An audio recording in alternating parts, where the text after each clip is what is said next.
고향의 민경선 의원입니다. 잠깐만요.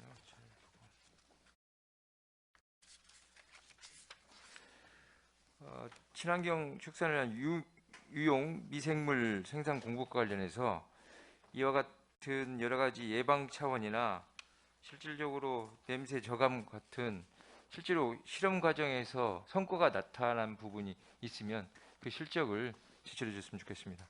이상입니다. 네, 고향의 민경선 의원입니다. 먼저 최곤락 소장님께 질문드리겠습니다.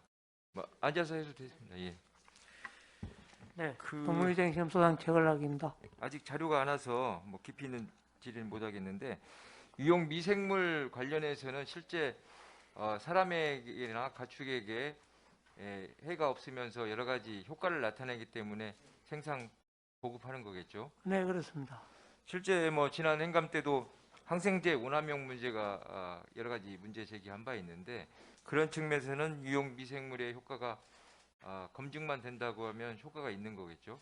여기 딱 이제 유산균 같은 경우는 이제 네? 효과가 있고 유산균, 네네네. 그다음에 이제 고초균이라든지 네네. 강합성균 같은 경우는 이제 그 악취 저감 거기에 네. 좀 효과가 있고요. 예. 락토세이프 같은 경우도 이제 먹이면은 이제 동물한테 좀 면역력이 좀 상승할 수 있으니까 이게 괜찮아요. 실제로 농가들의 선호도는 어떻습니까? 그 농가들 되게 좋아하는데요. 네네. 또 이제 지금 저희들이 이제 생산량을 다 못하다 보니까 네. 그 소규모 농가라든지 방역 취약 농가만 주로 하고 있는데요. 예. 그 농가들은 더 확대해 달라고 지금 얘기하고 있습니다. 그러면 이 부분에 대한 그런 검증이나 이런 부분을 좀 실질적으로 공개를 하면서 효과에 대해서 좀 생산량을 늘리는 게 좋지 않겠느냐 그런 생각입니다. 왜냐하면 금방 소장님 말씀하셨지만 영세 농가나 방역 취약 농가에만 우선 반영하다 보니까 전체 농가에는 퍼센티지로 따지면 어느 정도 차지하는지요?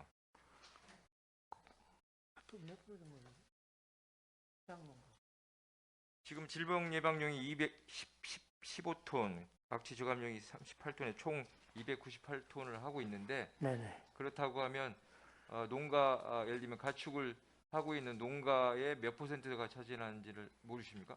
어느 정도? 예, 그거는 좀 파악을 해봐야 예. 되겠는데. 그런데 이제 그 저희들이 이제 그 유용 미생물 효과 검증을 이제 사업을 하려고 네네.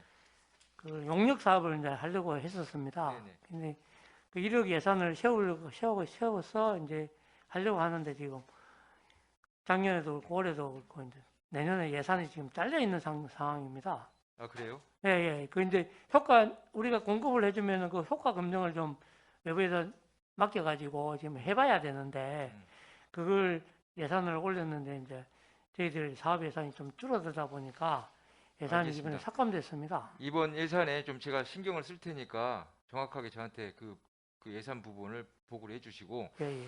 실제 제가 우려하는 부분은 이렇게 실증이 정확히 돼야 되는데 그냥 막연하게 효과가 있다라고 하면 실제 공급에도 문제가 있고 또 수자 측면에서도 문제가 있다는 것이죠. 네, 그리고 그렇습니다. 지금 보시면 실제 저도 이 실증 부분이 문제다. 왜냐하면 AI가 발생했을 때 3km 반경 내에는 살처분을 합니다.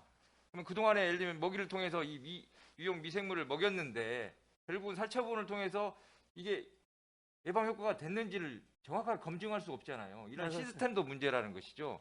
그래서 이런 부분은 좀 적극적으로 해야 된다. 그래야만이지 이렇게 살처분을 통해서 결국 손해를 보는 것은 농가이고 그만큼의 또 보상을 해줘야 되는 또 세금이 낭비되는 측면도 있습니다. 그리고 네. 여러 가지 이 살처분을 통한 또 환경 문제도 생각되는 부분이기 때문에 이런 부분은 좀 적극적으로 검증을 하고 그 효과에 대해서 입증할 수 있도록 노력을 하는 게 소장님이고 저희 의원들의 의무라고 보는데 어떻게 생각하시는지요? 예, 그 저희들이 이제 실제 그 물론 생산해서 공급해 주는 것도 중요하지만은 네. 그게 실제 이제 현장에서 예, 효과가 있는지 그렇죠. 그걸 검증을 해야 되기 때문에 그래서 예. 저희들이 작년부터 그 예산을 지금 세워보려고 지금 열심히 하고 있습니다. 그래서 그게 만약에 그 예산을 세워가지고 검증이 된다 그러면은 네네. 저희들이 이제 좀뭐 시설 이제 자동화를 통해서라도 조금 예. 생산량을 높이려고 하고 있습니다. 알겠습니다. 그리고 또 이런 또 그게 있습니다. 지금 다른 것은 이제 백신을 하는데 실제로 이제 AI 같은 경우는 백신을 여러 가지 문제 때문에 청정 문제 때문에 지금 안 하고 있습니다. 그러면 유용 미생물이나 또 일부 언론에서는 뭐 AI나 가축 변형병에 유용하다. 실제로 본인들은 이게 뭐 제품화하면 좋겠다라는 그런 의견들도 있다고요. 그런데 그게 사기가 될 수도 있고 실제로 이런 부분을 검증을 해줘야 예를 들면 농가가 피해가 없을 수 있습니다. 그러면 그런 것들도 그 용역에 담아서 실질적으로 실증을 한다고 하면 예를 들면 우수 제품이라면 좋을 거고 나쁜 것은 검증을 통해서 농가가 피해 없도록 하는 방법도 좋지 않겠느냐는 생각을 갖고 있는데 그런 용역에 그런 걸 담을 수 있습니까? 안 되는 것인지요? 네, 그런 사항은 용역에 담아가지고 네네. 그 계획을 세울 때도 그렇게 네, 이렇게 들어가 있습니다. 네네. 그렇게 좀 해주시고요. 다음은 이규현 우리 북부 소장님께 좀 질문드리겠습니다. 북부 동물연구소장 이규현입니다. 네네. 실제로 지금 그 아프리카 돼지 열병 관련해서 좀 야심차게 지금 정밀 검사 시설을 지금 하고 있는데 준공이 좀 늦어지고 있습니다. 그리고 또 준공이 지금 언제 지금 예정하고 있죠? 23년 8월 예정입니다. 23년 8월인데 보통 이러한 건축 공사들이 여러 가지 문제로 해서 지연되는 경우가 있는데 그런 지연이 안 되도록 좀 하는 게 좋지 않겠느냐는 생각을 갖고 있습니다. 좀 심혈을 갖고 준비와 계획대로 운영될 수 있도록 하는 게 좋지 않겠냐는 생각인데요.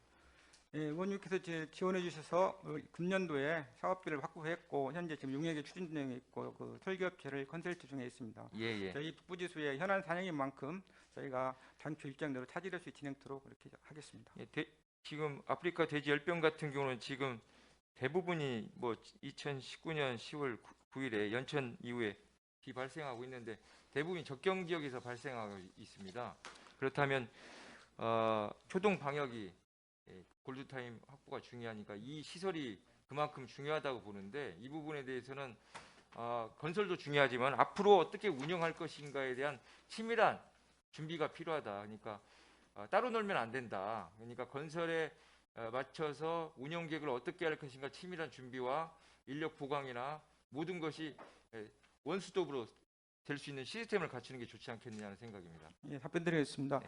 저희가 이제 북부 지역이 아프리카 돼지 열병에 의해서 가장 발생되는 지역이고 저희가 BL3 신축 관련해서 전문팀 신설을 저희가 준비하고 있습니다. 그래서 네네.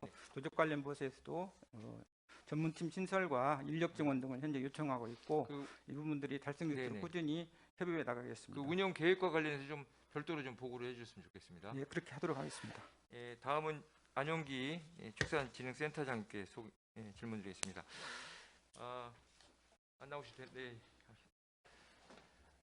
네, 축산진흥센터 소장 안용기입니다. 시간이 별로 없어서 제가 이제 의문시 되는 게 이제 경기도 자체 씨 수소 개발 사업 관련해서입니다. 그러니까 취지는 분명히 이해하죠. 여러 가지 한우 농가에 선호하는 형질로 변경을 해서 씨수를 생산하고 또 정액을 수급을 통해서 교배를 통해서 여러 가지 우량 품종을 만들어서 농가 소득을 증대한다. 그것은 맞는데 취지에 맞는데 네. 이게 과연 장기적인 플랜으로서 이게 맞는 것인가 하는 의구심이 있습니다. 근시안적으로 짧은 단계에서는 이게 효과가 있겠다 보지만 실질적으로 장기적으로 봤을 때 이게 과연 우량 품종으로 남을 수 있을까 하는 우려가 있어요. 어떻게 생각하시는지요? 사실 이제 지금 한우 그 개량 사업은 그 국가 체제로다가 네. 단독으로 돼 있거든요. 네. 사실은 그러다 보니까는 그 이제 농협 한우 개량 사업소 거기서만 하다 보니까는 이게 뭐 질병이라든지 이런 게 발생이 됐을 경우에 예. 씨수소에 대한 도태라든지 이런 게 문제가 발생이 되고 그러다 보니까는 예.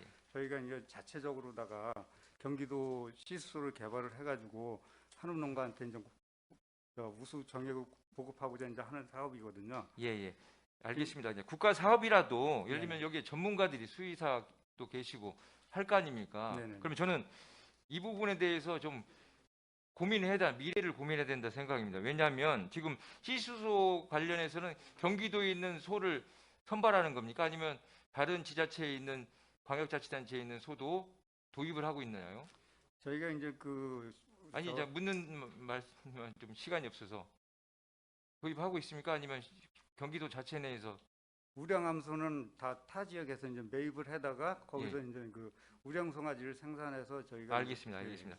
제가 우려하는 소는 우려하는 건 이겁니다. 그러니까 지금 아빠 소가 같아질 수가 있는 거예요. 전국에 있는 소가 아빠 소가 다 같은 거예요. 그리고 1세대는 그래서 2세대 1분만 더 주십시오. 2세대는 엄마 소와 아빠 소가 같아지는 꼴이죠. 손자 소는. 그러면 결국은 근친 교배가 되는 겁니다. 근친 교배. 그러면 실제로도 이게 역사적으로도 문제가 있고 지금 시수소를 공급하는데 이러한 기형이나 이런 게 나타나는 경우가 있습니까? 지금은 없습니다. 없습니까? 없는데 실제로 보면 근친도라든지 그런 거를 다 이제 감안을 해가지고 아니, 저희가 이제 그러니까 하는 거죠. 계속 가게 되면 네. 다 근친 교배가 되는 것이죠. 아빠 소, 엄마 소, 손자 소 다 똑같이 같은 씨에서 나오고 같은 엄마에서 나오게 되는데 그럼 결국 문제가 발생하지 않느냐. 근시안적으로는 우량소를 개발할 수 있지만 이게 과연 잘못하면 열성소로 둔갑할 수 있고 기형 또 질병에 취약한 소가 될 수가 있다는 것이죠. 돌연변이가 나타날 수 있고 우리가 역사적으로 다 알지 않습니까? 신라시대 때 성골 근친 결혼해서 결국은 대가 끊겼습니다. 그 뒤로 우리 역사적 여기 계신 분들이 근친하고 결혼하신 분 있습니다. 근친 결혼이 금지되어 있습니다. 지금도요. 그 이유가 그런 역사적인 배경이 있는 거예요. 그리고 실제로 어떤 섬에서는 여러 가지 이 외부에서 오는 사람들이 없기 때문에 살다 보니까 다 이제 근친이 되는 겁니다. 결국 거기에 어떤 문제가 있었냐면 결국은 수명이 짧아지고 전부 다 시각장애인이 된 거예요. 그 섬에 사시는 분들은 다. 그런 부분을 생각했을 때는 이건 장기적으로 고민해야 된다. 이런 부분을 좀 그 전문가나 토론을 통해서 국가가 아무리 정책이 좋더라도 잘못된 부분은 지자체에서 자율적으로 판단하고 고민을 해야 되는 겁니다. 근데 소장님 어떻게 생각하십니까? 의원님이 이제 아까 말씀하신 그 근친 관련해서 말씀을 하셨는데요. 네. 시습소 이제 한 마리당 정액을 이제 뭐 무작위하게 무제한으로다가 이제 생산해서 공급하는 건 아니고 그 이제 10만 스트로로 다 이제 제한이 돼 있거든요. 그게. 아니 이게 소장님 지금 당장은 그런 문제가 발생할 수 없는데 계속 가다 보면 똑같은 씨가 되는 거예요. 남는 게 한 수소에 전부 다가 예를 들면 대대손손 되고 또 엄마소도 같아지는 꼴이 된다는 것이죠. 지금 당장은 효과가 있을지 모르지만 실제 엄청난 이 문제가 발생할 수 있는 여지가 있다는 겁니다. 아무리 우량이인가 열성이라도 보존하고 같이 하면서 교배를 해야만이 우량이 나는 것이지 실제로 가까운 데에 있는 사람들이 근친 간에 이 교배를 했을 경우는 나중에는 문제가 발생하는 겁니다. 엄청난 돈을 들여서 투자했는데 전체 전국에 있는 씨가 똑같은 씨에 의해서 문제가 발생한다고 보면 이제 외국에서 한우를 수입해야 하는 꼴이 될 수도 있어요. 그런 부분에 대해서 정말 전문가의 토론과 의견을 수렴할 필요가 있다는 것이죠. 이 정책이 지금 당장에 효과가 있을지만 앞으로를 미래를 생각한다면 고민할 필요가 있다는 생각을 하는 겁니다. 네, 알겠습니다. 전문기관하고 협의해가지고 네. 잘 추진하도록 하겠습니다. 예, 이상입니다.